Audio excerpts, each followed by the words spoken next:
defense is obviously ranked one of the best in the country, in certain ways the best, but they haven't faced an offense like you have. When you look at their defense, what kind of stands out about the challenge? Well, again, now they've been there for quite a while, and a couple years ago changed coordinators, the same system, so there's a lot of confidence in what they're doing. They play very, very fast. They have all their adjustments. They do a great job disguising coverages, blitzes, showing you one way, coming the other. Very mature. A lot of guys have played a lot, and when you put them together, the way they're excellent coverage, the way they attack up front, really pressure the quarterback. When they blitz, they get behind their pads and come hard, sacking the quarterback, creating turnovers, and they're playing strong defense. And no matter what the competition, they are playing as a unit. They're playing very, very good. It's going to be a tremendous challenge. You guys have the #3 total offense in the country. You were #2 during your off week, and I think a team that played last week must have jumped you guys. People keep saying that, oh, but they haven't really played that good a competition. Are you looking forward to getting out there and playing a marquee game like this and proving it's not just about the competition? I mean, it's the next opponent, so I mean, you can sit there and skew numbers and make them look good, make them look better, or make them look worse. Game, you got to score points as much as anything. So it's total yards is one thing you have, but it's going to be a game where ball security, taking care of the quarterback, competing hard and playing hard for 4 quarters, finishing drives, not settling for threes when you get an opportunity. They've been very, very stingy.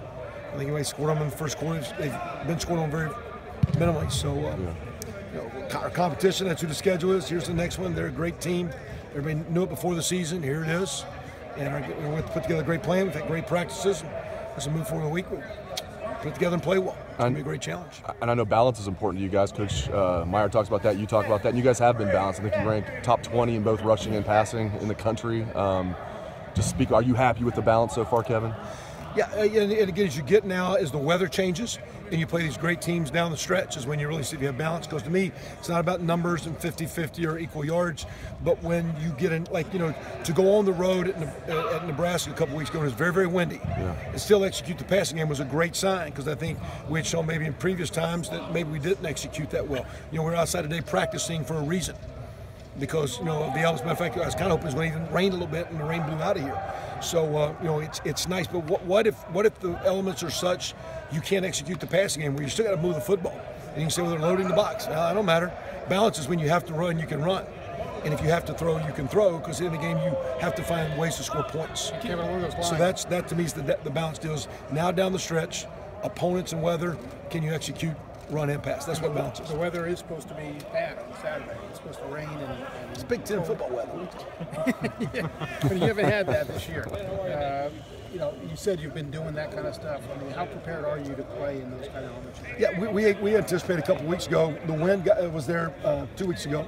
The guys on the sideline told me it's cold. It was nice up in that box as far as the temperature. You guys were up there in the day. But we didn't get the win, but we practiced that week with a bunch of wet balls. And so it's a part of the game, is what it is. Both teams playing it. To me, the balance is you handle weather, you handle elements, you handle opponent, and you can run effectively and you can pass effectively. If we're going to be a really good offense, at the end, you see if you're that kind of team. That's the nature of playing football in this conference, is how you play down the stretch. Kevin Herbert said, watching that game the other night, Penn State at Michigan, one thing that stood out about their defense, Penn State, they just come right at you. I mean, they get aggressively into the gaps, things like that. What do you see? What just jumps out at you about the way they approach? I think like several of the best teams in the country, when you watch them play, you feel it. You feel them. You feel their energy. You feel them.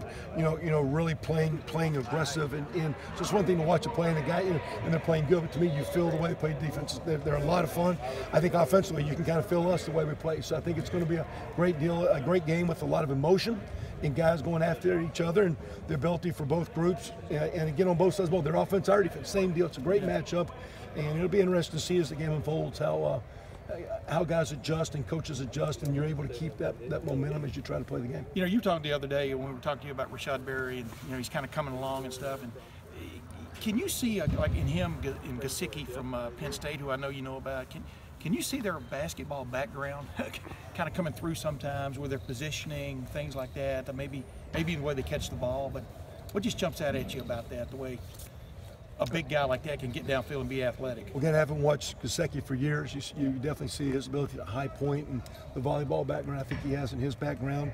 Rashad the same way. But the point you make, I think, is if a kid has the skill set to play at this level, and the programs that are playing this Saturday.